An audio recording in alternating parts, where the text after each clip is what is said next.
बिस्मिल्लाहिर्रहमानिर्रहीम। इन औलियाउहु इल्लल मुत्तकून। सदक़ल्लाहु मौलानल अज़ीम।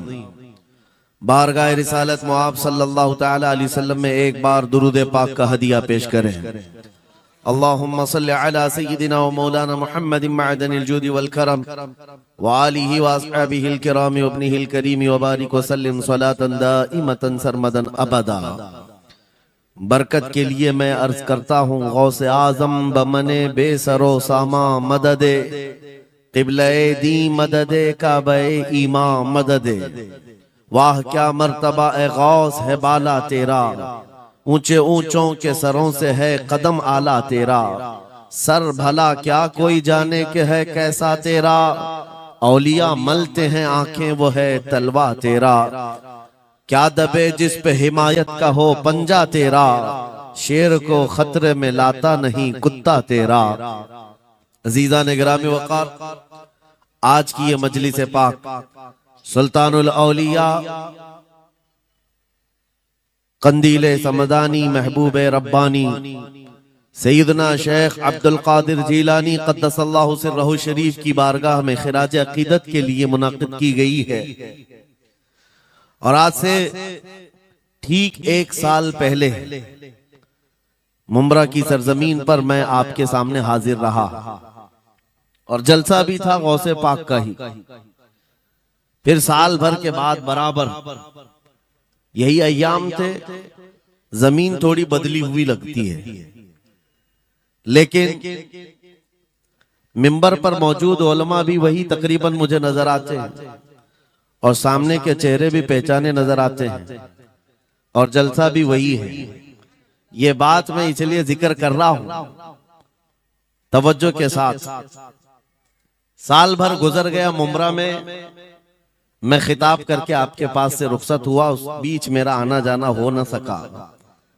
लेकिन इस एक साल भर की मुद्दत में मुंब्रा वाले में से कोई एक बात भी बता दे, क्या कोई मेरे पिछले बयान से आज बयान करने के बीच का जो साल गुजरा है कोई फसाद हुआ है, या कोई कर्फ्यू लग गई है, या कोई फितना हो गया है, या लोगों में कोई भड़कने वाले मामलात हुए हैं, किसी के पास कोई रिपोर्ट आई है? और अगर नहीं है तो मैं ये बात खास तौर पर डिपार्टमेंट वालों से कह रहा हूं, जिनको हमारा नाम ले लेकर के ही इतना डराया गया है कि जलसा होते ही उनके हाथ पैर अलग अंदाज में रखते हैं, कि उनको ऐसा लगता है कि ये मौलवी आएगा अभी भड़काएगा और मुंब्रा में पूरी आग लग जाएगी। मियां साल भर पहले की रिपोर्ट भी आपके पास है। साल भर पहले भी इसी जगह से खिताब हुआ और आज फिर खिताब करने आए। उनसे मैं कहता हूं कच्चे कान न रखें, अच्छी रिपोर्ट लिया करें, अच्छी रिपोर्ट लिया करें। हम गौसे आजम के दरबार के कुत्ते हैं।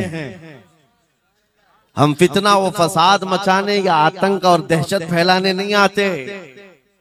हमको जो बोलना होता है वो खुफिया सुरंगों में नहीं, खुले मैदान में बोलते हैं।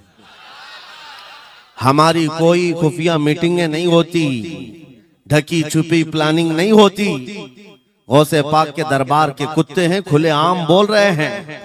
इसलिए कि आला हज़रत अजीमुल बरकत इमाम अहले सुन्नत मुजद्दिद वक्त अपने वक्त के अबकरी आलिम दीन है, लेकिन उनका भी हाल ये था कि वो डंके की चोट पर बोलते थे और लिखते थे और फिर अपनी निस्बत पर ये फख्र भी करते थे कि मेरी किस्मत की कसम खाएं सगाने बगदाद, बगदाद के कुत्ते मेरी किस्मत की कसम खाएंगे। आला हज़रत फरमाते हैं मेरी किस्मत की कसम खाएं सगाने बगदाद, अरे हिंद में रह के भी देता रहूं पहरा तेरा। हम हिंदुस्तान में हैं, गौसे आजम के दरबार का पहरा दे रहे हैं। लेकिन साहब किसी को तकलीफ है तो मैं उनको एक बात बता दूं, थोड़ी बहुत आवाज हमारी ऊंची होती है इसलिए कि जिस दरबान के हम कुत्ते हैं उस तरफ अगर कोई उंगली उठाएगा भौंकेगे नहीं, फाड़ खाने की भी ताकत रखते हैं। मेरे अजीजों, कुत्ते का काम ही है वो दरबान के दरवाजे पर होता है और वो निगरानी के लिए है। हमारी जुबानें नबी करीम सल्लल्लाहु अलैहि वसल्लम की इज्जत के लिए रखी गई। हमारी जुबानें, हमारी जिंदगियां अल्लाह के वलियों की हिमायत के लिए रखी गई है। और अगर उनकी हिमायत में ना बोले तो फिर क्या धोती कुर्ते वालों के लिए बोलेंगे? बात सिर्फ इतनी है कि स्टेज उधर भी लगते हैं, इधर भी लगते हैं। आप चापलूसी किसी और की करते हैं और हम तारीफ किसी और की करते हैं। आप माल के पीछे भागते हैं और फिर आप मौजूदा हुकूमत जो भी मौजूद है उसके सिक्कों पर और उनके ओहदे पर और उनके मनसब पर देख करके आप बात करते हैं। लेकिन अल्हम्दुलिल्लाह हम फकीरों की आदत ये है, हम बरसों पुराने आबा व अजदाद से गौसे आजम के ही दरबान, उनके ही गुलाम हैं। इसलिए कि हमने ये सुना भी है और पढ़ा भी है, हमारे यहाँ निस्बत पर फख्र किया जाता है। और कैसी निस्बत पर? अरे हमारे वक्त का मुजद्दिद जब इस बात पर फख्र करता है, या गौस तुझसे दर, दर से सग और सग से है मुझको निस्बत। ये भी नहीं कहा डायरेक्ट गौसे पाक आपसे डायरेक्ट मुझे निस्बत है, ये नहीं कहा, बल्कि या गौस आपसे आपके दरबार को निस्बत है, आपके दरवाजे से आपके कुत्ते को निस्बत है और आपके कुत्ते से मुझ अहमद रजा को निस्बत है। तुझसे दर, दर से सग और सग से है मुझको निस्बत। मेरी गर्दन में भी है दूर का डोरा तेरा, और इस निशानी के जो सग हैं नहीं मारे जाते। क्या बेहतरीन फार्मूला दिया है डरने वालों के लिए ही आला हजरत ने कहा है। जो खौफ खाया करते हैं, खौफ न रख रजा जरा तू तो है अब्द मुस्तफा। आला हजरत फरमाते इस निशानी के जो सग हैं नहीं मारे जाते। सग फारसी लफ्ज है और कुत्ते को कहते हैं। कौन सी निशानी वाले सग नहीं मारे जाते? जिस कुत्ते के गले में पट्टा होता है उसको नहीं पकड़ा जाता। म्युनिसिपैलिटी की गाड़ी भी आती है कुत्तों वाली, वो इंजेक्शन मार के जाते हैं या कुत्तों को पकड़ के ले जाते हैं। बहुत कुत्ते अगर आवारा हो गए, कंप्लेंट करो, कुत्तों को उठा ले जाएंगे। लेकिन उन उठा ले जाने वाले कुत्तों में अगर एक भी बेल्ट वाला आया तो छोड़ देंगे। क्यों? ये पट्टा बताता है इसका कोई मालिक है, ये आवारा नहीं है, किसी का पाला हुआ है। पट्टा बताता है इसका कोई मालिक है। और आला हजरत फरमाते हैं हमारे गले में कादरी पट्टा पड़ा हुआ है और इस निशानी के जो सग हैं नहीं मारे जाते। हश्र तक मेरे गले में रहे कादरी पट्टा तेरा। गौसे पाक का ये निस्बत का पट्टा पड़ा हुआ है। ये अल्हम्दुलिल्लाह हमें बहुत सारी चीजों से महफूज रखता है। हमें जाहिर सी बात है आज इसी बात पर फख्र भी है। लोग मौलाना साहब कह रहे हैं हक बात कहना इस जमाने में नहीं, हर जमाने में दुश्वार रहा है, हर जमाने में दुश्वार रहा है। लेकिन ऐ नौजवानों, अगर तुम्हें अपनी निस्बत पर यकीन है कि मेरा पीर गौसे आजम जैसा है, मेरी निस्बत मुस्तफा करीम सल्लल्लाहु अलैहि वसल्लम से है, तो फिर खौफ किस बात का, डर किस बात का? इसीलिए हम डंके की चोट पर बोलते हैं, क्यों दबे जिस पे हिमायत का हो पंजा तेरा। शेर को खतरे में लाता नहीं कुत्ता तेरा।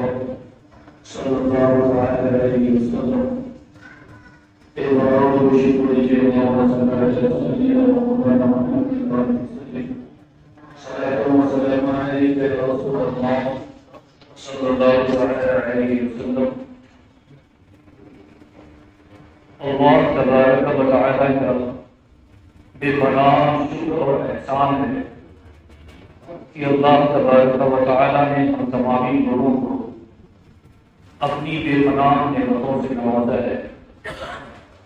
अल्लाह तबारक व तआला ने हम तमाम लोगों को इतनी नेमतों से नवाजा है कि हम उसकी नेमतों का शुमार नहीं कर सकते।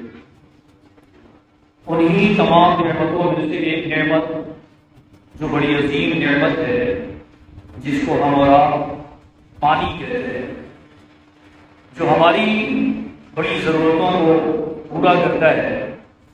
और पानी एक ऐसी नेमत है कि जिसके बिना जिंदगी मुहाल है, जिसके बिना जिंदगी दुश्वार है।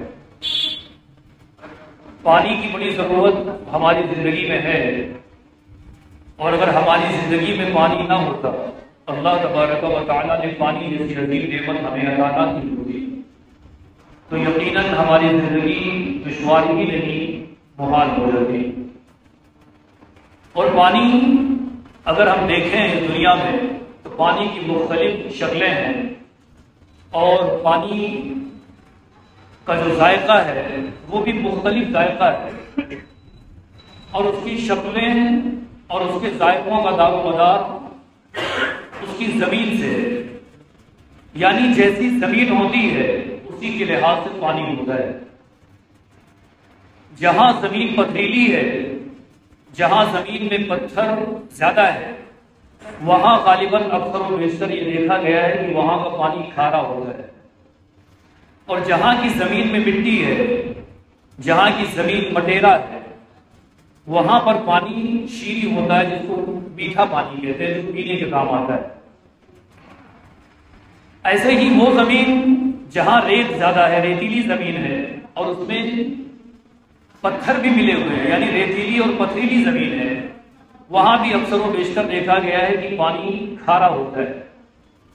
तो जिन इलाकों में ज़मीन पथरीली है, वहां के लोगों के लिए पानी की बड़ी दुश्वारियां हैं। पीने का पानी उनके लिए आसानी से मुहैया नहीं हो पाता है, और पानी के लिए वो तरह तरह की जिद्दोजहद और काविशें करते हैं, और तरह तरह की मशीनों का इस्तेमाल करते हैं, तब जाकर के कहीं उन्हें पानी, पीने का पानी मिल पाता है। ये बातें जो मैं कह रहा हूं वो इसलिए कह रहा हूं कि पानी का मीठा होना और पानी का खारा होना, और पानी का जो रंगत है, कहीं पर पानी नीले रंग का होता है, कहीं पर पानी काले रंग का होता है, और कहीं पर पानी धुंधले रंग का होता है।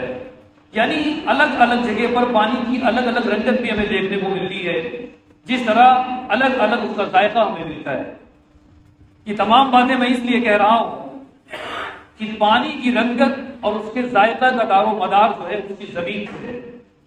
वो हमें देखना पड़ता है कि पानी किस जमीन के साथ रह रहा है। अगर पानी पथरीली जमीन के साथ रह रहा है तो उसका जायका गालिबन खारा होता है। और हम ये जब देखते हैं कि पानी किस जमीन के साथ रह रहा है, पानी की संगत किस जमीन के साथ है, अगर पानी की संगत मिट्टी वाली जमीन के साथ है, जहां मिट्टी ज्यादा है, तो वहां पानी मीठा होता है, शीरी होता है, जो पीने के लिए बहुत मुफीद और बहुत बेहतर होता है। तो पानी के जायके का दारोमदार उसकी जमीन के साथ है कि पानी किस जमीन के साथ है। इसीलिए मैंने आयत करीमा तिलावत की, या अय्युहल्लज़ीना आमनू तक़ुल्लाह व कूनू मअस सादिक़ीन, जिसमें अल्लाह तबारक व तआला इरशाद फरमाता है कि ए ईमान वालों, अल्लाह से डरो और सच्चों के साथ हो जाओ। अल्लाह तबारक व तआला ने इस आयत करीमा में दो बातों का हुक्म फरमाया है। पहली बात का हुक्म यह फरमाया और कहा कि ए ईमान वालों, अल्लाह से डरो, यानी अपने आप से डरने का हुक्म फरमाया अल्लाह तबारक व तआला ने। और दूसरा हुक्म यह फरमाया कि सच्चों के साथ हो जाओ। सच्चों के साथ होने के लिए अल्लाह ताला ने इसलिए कहा क्योंकि जिस तरह पानी जिस जमीन के साथ रहता है तो उसी जमीन के एतबार से उसका जायका बदल जाता है, उसकी रंगत बदल जाती है। इसीलिए अल्लाह तबारक व तआला ने इंसान को सच्चों के साथ रहने के लिए कहा, क्योंकि जब इंसान सच्चों के साथ रहेगा तो इसकी भी रंगत बदल जाएगी, इसका भी किरदार बदल जाएगा। जब आदमी सच्चों के साथ रहेगा तो सच्चों वाली रंगत इसके अंदर पैदा हो जाएगी और इसके किरदार में सच्चाइयां पैदा हो जाएंगी। इसीलिए अल्लाह तबारक व तआला ने यह कहा कि सच्चों के साथ हो जाओ। अब सवाल ये पैदा होता है कि सच्चे लोग हैं कौन, कैसे तलाश किया जाए कि सच्चे लोग कौन है। तो अल्लाह तबारक व तआला ने दूसरे मकाम पर इरशाद फरमाया, मिनन नबिय्यीन व सिद्दीकीन व शुहदाई व सालिहीन, जो सच्चे लोग हैं उनकी अल्लाह ने एक तरतीब बता दी, एक लिस्ट गिना दी, उनकी जमात का पूरा सजरा गिना दिया अल्लाह तबारक व तआला ने।